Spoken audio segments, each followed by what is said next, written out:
Okay, this is slide 4 in our World War I unit, Building an Army. You would think after the Spanish-American War, where we declared war and were completely unprepared to fight it, that we would do things differently this time. No. Once again, we declare war on an enemy and then realize, oh, crap, I guess we should get ready to fight the war. Yes, same thing again. We're doing it completely backwards, and it's gonna cost us. Okay. First of all, supplies. Us, not them. We had been supplying the Allies to fight the war. Industry had kept up, built plenty to supply the Allies. Now we have to continue supplying the Allies and ourselves. We have to worry about equipping our own soldiers. So we're going to have to step up production. Also, it's going to be very expensive to fight the war. The U.S. loaned a total of about $10 billion with a B, $10 billion to the Allies. We're going to have to borrow money ourselves.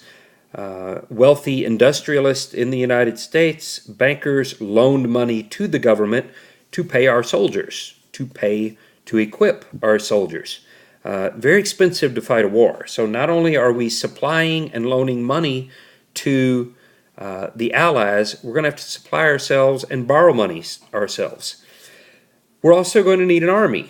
So, conscription, meaning a draft, a military draft. Right? This is not the first draft we'd had. You go back to the Civil War. We've had military drafts in this country, but a draft or conscription was the only way to raise an army large enough, quickly enough. The draft bill ran into a lot of opposition in Congress. A lot of people, as we said in our last slide, didn't believe we needed to be in Europe fighting at all, much less drafting American boys to go fight and die in Europe. Finally, 6 weeks after declaring war, so we declared war, and over a month later, 6 weeks later, the draft bill was finally signed into law.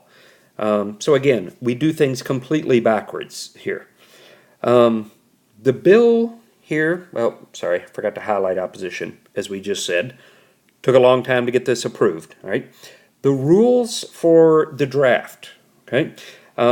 It required all males, so all men between the ages of 18 and 45, okay? 18 and 45 to register with the military. Okay? You could not purchase an exemption. You couldn't buy your way out of the draft. You could not hire a substitute to go fight for you. That may sound odd, but that was the rule in the Civil War.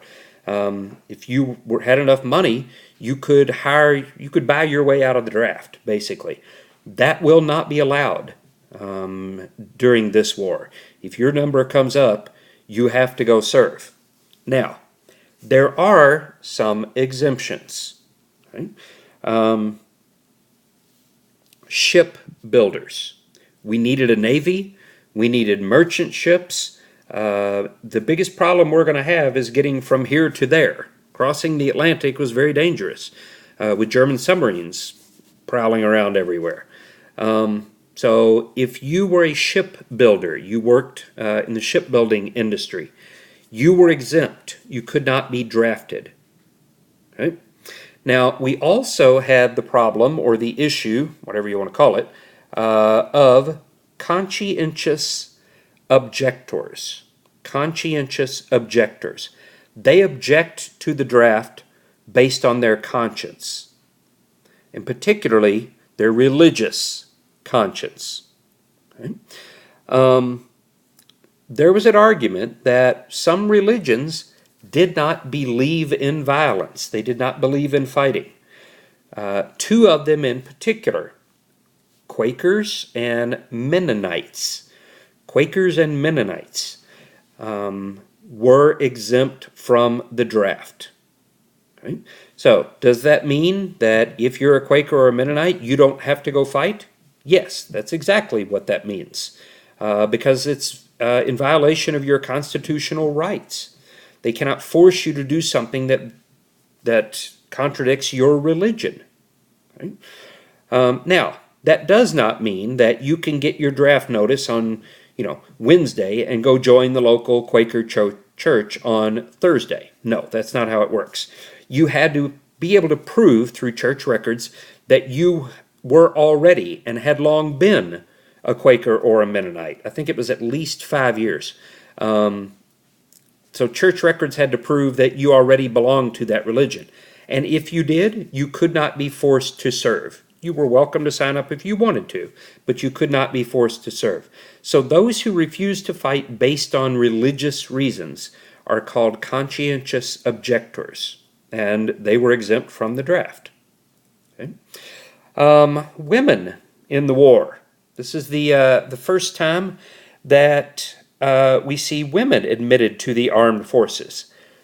Mainly the Navy. You see the picture up here in the top right. Over 11,000 women joined the Navy. A few, the Marines, but less than a couple hundred. But mainly the Navy. So for the first time, women are allowed to join the armed forces and serve. Now, they did not serve in combat, but they did join and serve their country. So, good for them. Segregation is going to be an issue still. Here you see the picture here of the African American troops. They will still be called Buffalo Soldiers, just as they were in the Indian Wars, just as they were in the Spanish American War. The name is still going to stick. And blacks served in segregated units during World War I. Okay? Most of them did not get into combat. Most of them served in construction units or unloading ships or loading ships, things like that. Most of them received less than the bare minimum training. Okay? Now, a name that you're going to have to know and be familiar with here, John Blackjack Pershing. Okay, Jack is a common nickname for John. Okay, but John Pershing, General John Pershing, would be the overall leader of U.S. troops in the war. He would command all U.S. troops in the fighting. He gets the nickname Blackjack, not because he's a card player, but because he was one of the few officers who openly supported black troops. He did it in the Mexican-American War, did it in the Indian Wars, served in Spanish-American War, and always said that the black troops were among the best that he commanded. Most white officers refused to command black troops. Pershing was just the opposite, said the black troops were some of the best. If he could have got Congress to go along with him, and most of America, probably could have got them into fighting, but it's still, the country is not quite ready for that. But Blackjack Pershing here, a big supporter of African-American troops, the Buffalo Soldiers. Now, once we have an army, we have to train the army. So 16 training camps were set up across the country to train soldiers in either infantry or artillery, cavalry, meaning both horse and tanks. This is the first war we'll see tanks used. So 16 training camps were set up across the country. If you were drafted, you went to the training camp closest to you. And then once you got out of basic, you may have been shipped to one of the other ones to specialize in a particular area. Okay?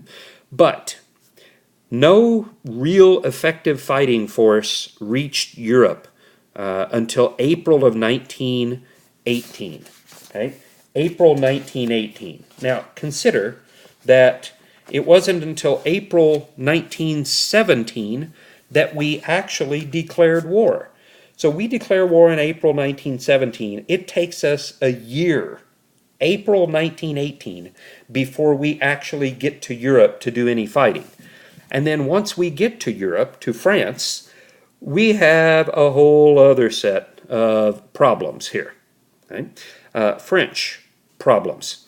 The American soldiers became very big fans of the French women, particularly French prostitutes. As many as 15% of the U.S. soldiers that went to France contracted venereal diseases from the French prostitutes. You see the propaganda poster here. You kept fit and defeated the Hun. Now, set a high standard, a clean America. Stamp out venereal diseases. Right? You see the soldier there with the German helmets and the eagle on his shoulder and all that. Yeah, the German army is going to be a big problem, but so are the French women. So one of those areas that you don't like to have to talk about, but you got to deal with. So our next slide, we'll get into some of the training of the soldiers and a local connection.